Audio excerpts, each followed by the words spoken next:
حضرت ابو درداء رضی اللہ عنہ سے مروی ہے، جب ان کی وفات کا وقت آیا تو انہوں نے کہا، میں تمہیں ایک حدیث سناتا ہوں جو میں نے رسول اللہ صلی اللہ علیہ وسلم سے سنی۔ آپ فرما رہے تھے، اللہ کی عبادت اس طرح کرو جیسے تم اسے دیکھ رہے ہو۔ اگر تم اسے نہیں دیکھ رہے تو وہ تمہیں دیکھ رہا ہے۔ اپنے آپ کو مردوں میں شمار کرو، مظلوم کی بد دعا سے بچو، کیونکہ مظلوم کی دعا قبول کی جاتی ہے، اور تم میں سے جو اس بات کی طاقت رکھے کہ وہ عشاء اور فجر کی دونوں نمازوں میں حاضر ہو، اگرچہ گھٹنوں کے بل ہی کیوں نہ ہو، تو وہ ایسا کرے۔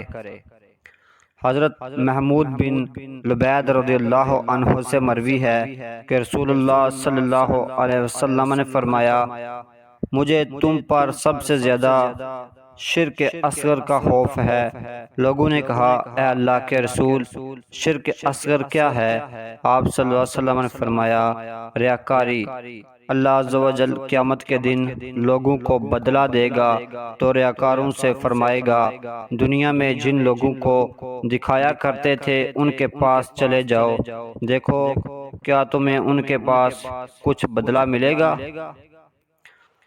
حضرت عبداللہ بن مسعود رضی اللہ عنہ سے مرفوع اور مروی ہے کہ نبی صلی اللہ علیہ وسلم نے فرمایا، اسلام اجنبی حالت میں شروع ہوا تھا، اور جس طرح اجنبی حالت میں شروع ہوا تھا اسی طرح اجنبی حالت میں واپس لوٹ جائے گا۔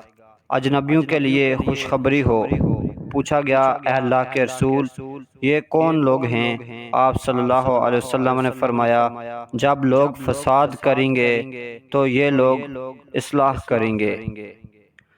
حضرت عبداللہ بن معاویہ آخری رضی اللہ عنہ سے مرفوع اور مروی ہے، یقین عمل ایسے ہیں جس نے عمل کیے اس نے ایمان کا ذائقہ چکھ لیا۔